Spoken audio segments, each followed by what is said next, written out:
Hi, all our lovely podcast listeners. I'm Laura. The following audio story was produced by one of our 2021 young associates. Here at the Laura Flanders Show, we have a comprehensive internship associate program where participants get hands-on experience in everything from recording interviews to writing social media posts.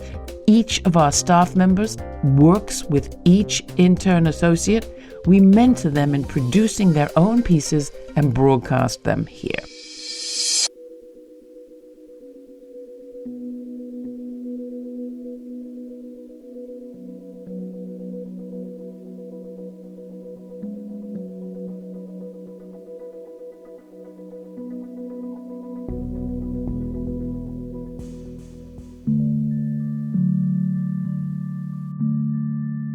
Though the height of the COVID-19 pandemic was undeniably overwhelming for just about anyone, nurses and healthcare workers had to confront the virus directly with very little protection, highlighting a dire need for reform for nurses' rights within the American healthcare system.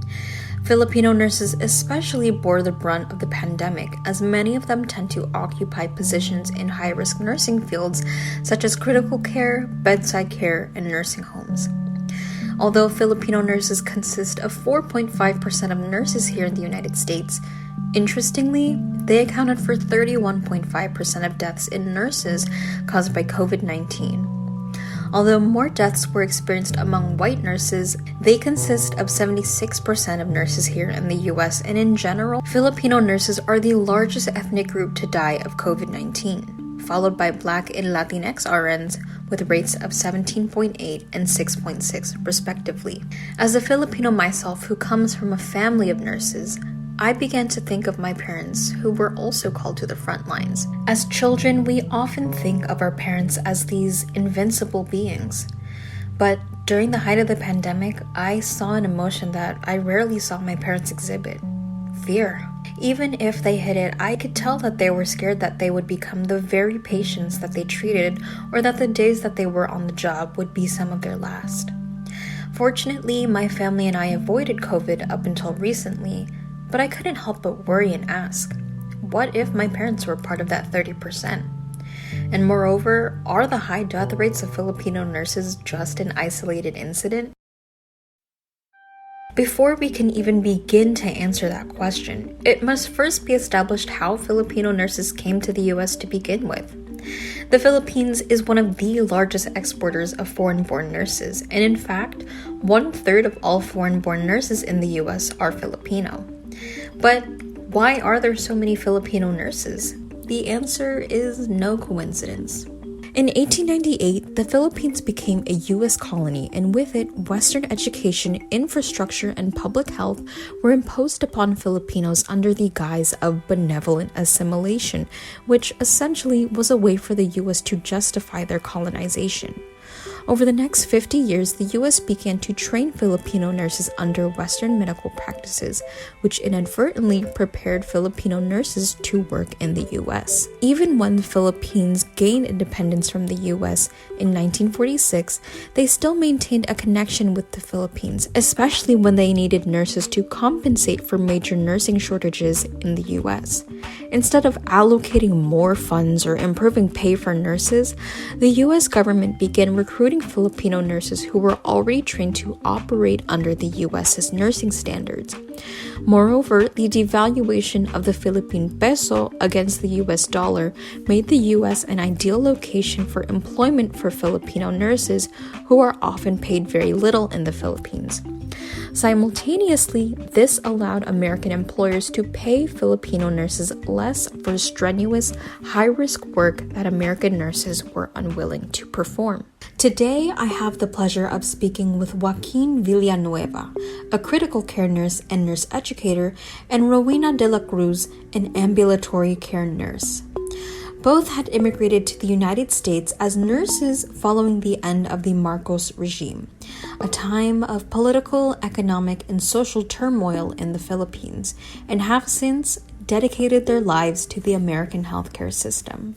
Yes, there was a certain level of expectation where, nurses from outside of U.S., we were expected to do certain kinds of jobs, usually the hard cases or the hard patient will be assigned to us. I realized that the reason why Americans were not going to nursing school because the pay was not, it was very, very low. I was so surprised when I got here. I was like, oh my God, the pay was so low, and the amount of work, work was hard.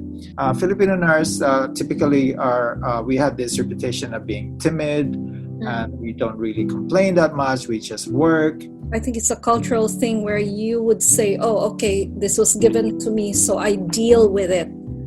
I don't try to work my way around it. I just have to deal with it straight. Yeah, there was a certain level of expectations like, hey, you should not complain because your working conditions is much better and you get paid. And as if they were saying like, hey, if you don't like it, you can go back. Additionally, Filipino nurses encountered a variety of barriers and discrimination to prevent or limit their entry into the U.S.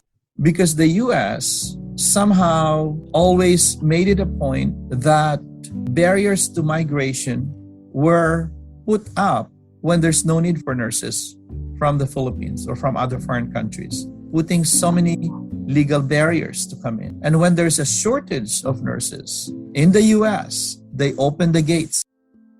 And that was Dr. Leo Felix Jurado, a professor in the nursing department at William Patterson University in New Jersey, and has worn many hats in his career, some of which include having served on the New Jersey Board of Nursing and as a prominent leader and member of the Philippine Nurses Association of America and New Jersey.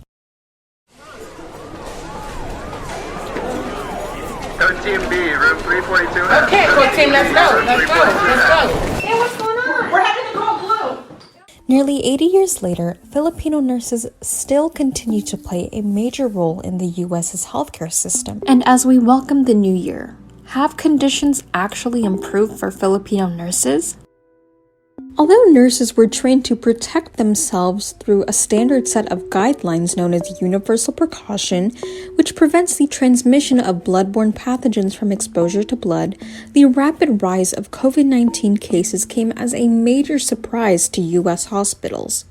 I think the problem was that there was the information about the spread of the virus was very controlled. Frontline staff is dependent upon the information that was provided by leadership of the hospital, and the actions of the leaders of the hospital, because of the limited amount of information, caused a great deal of anxiety of the frontline nurses. We were preparing for a virus that we don't really know much about. For me, working at the hospital, it was very, very scary early on when we didn't have enough PPE.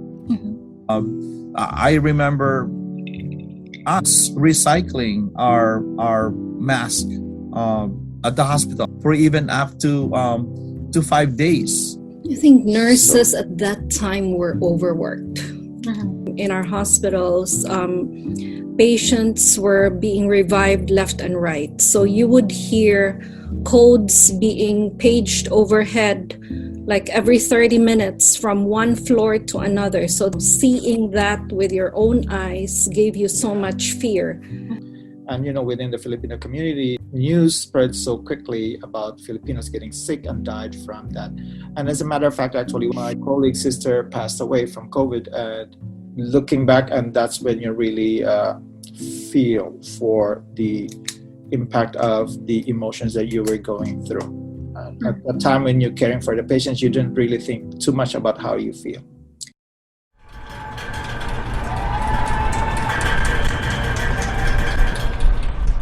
In an effort to boost morale and repay nurses for their work during COVID-19, establishments donated food and self-care items like lip balm or hand lotion, and some nurses were even given frontline worker discounts at fast food restaurants. The federal government provided nurses with a financial bonus, and employers did not penalize nurses who became sick with COVID-19 and had to miss out on work. And at 7 o'clock every night, the streets of New York City were filled with the resounding clanging of banging pots in support of frontline workers. a sound that now resembles more of a faint whisper.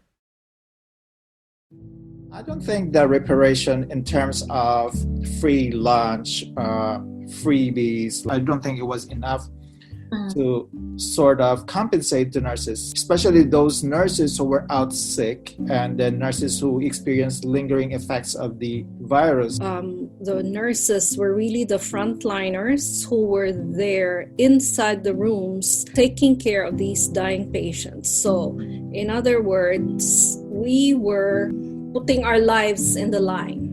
I noticed that during the COVID pandemic, it was only that time that I noticed that the kind of work that we do was recognized.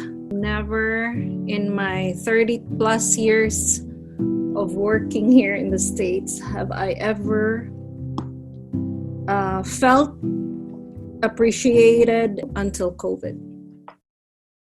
Even as restrictions lift and life is returning to relative normality, many nurses are left to deal with the lingering effects such as PTSD and anxiety of having to work during COVID-19 and major nursing shortages.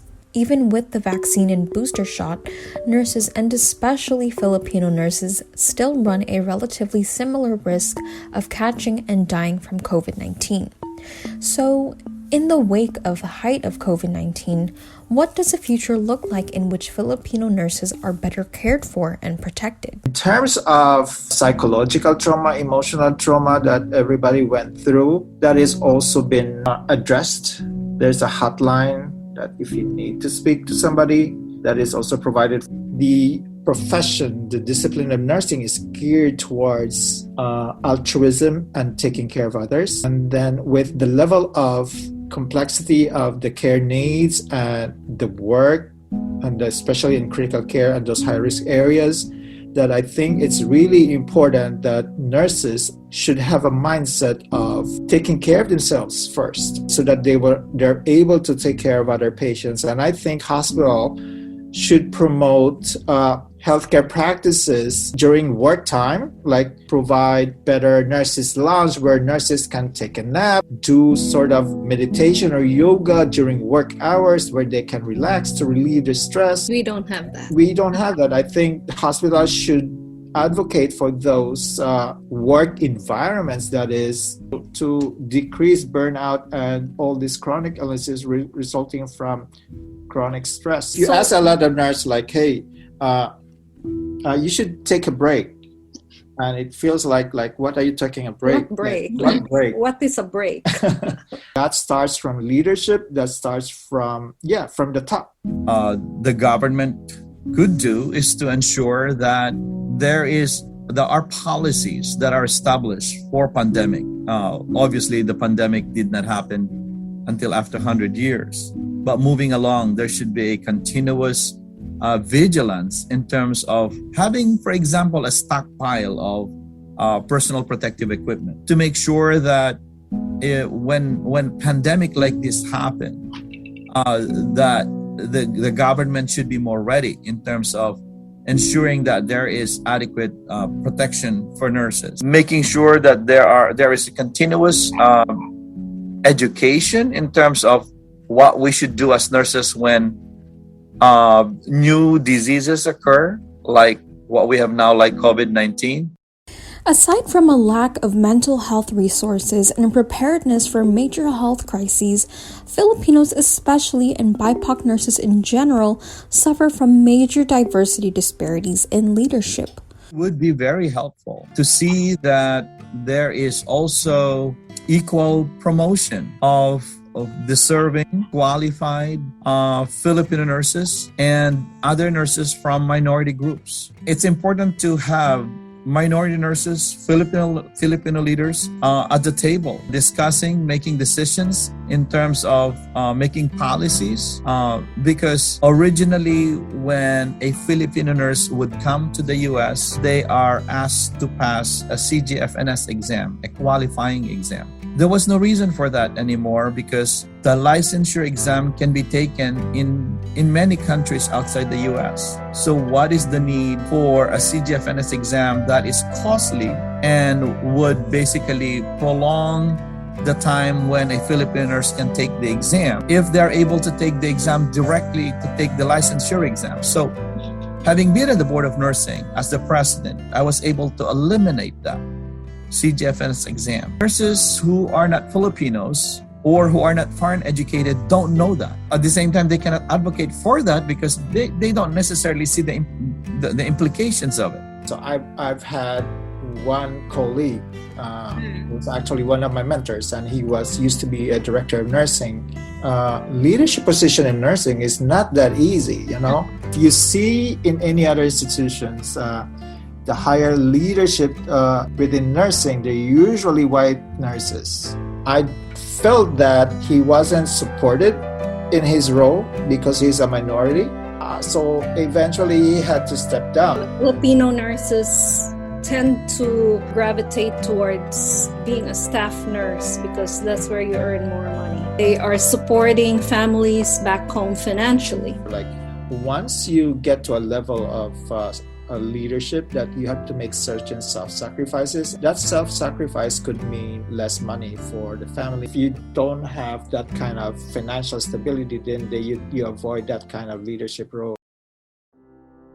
As U.S. hospitals are suffering from surges in COVID cases due to the Omicron variant and major nursing shortages, it is not unlikely that Filipino nurses will be called upon to make up for such disparities, just as we had seen before. While hiring more nurses may seem like the obvious, immediate solution, the mass exodus of nurses following the COVID-19 pandemic is representative of a much more systemic, long-standing disregard for the humanity and work of American nurses and especially Filipino nurses. While they only make up less than 5% of nurses in the US, Filipino nurses have played and continue to play a vital role in upholding and risking their lives for the American healthcare system. Although they work in extremely stressful environments, some Filipino RNs may feel as though they have no other choice but to remain in such environments because of the opportunity to earn more money as a staff nurse instead of pursuing higher education or leadership positions. Moreover, with a lack of diversity in positions of power,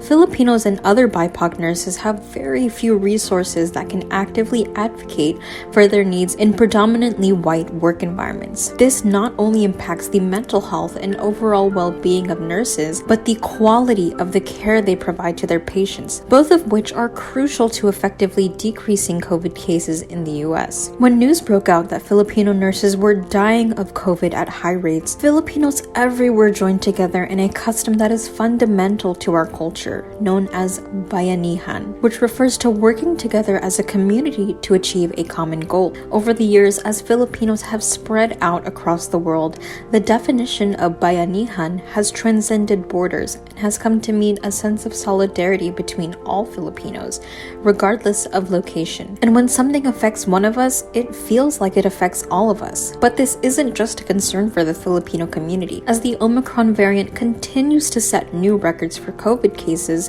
the CDC reduced the recommended isolation from its original 10 days to 5, and some employers encourage nurses sick with COVID to work with COVID patients if their symptoms are resolving or minimal. The future of U.S. hospitals is not just an issue of hiring more nurses or better protecting our Filipino nurses, but also understanding the value of creating equitable, healthy work environments for nurses, not just in times of major health crises, but in everyday life as well.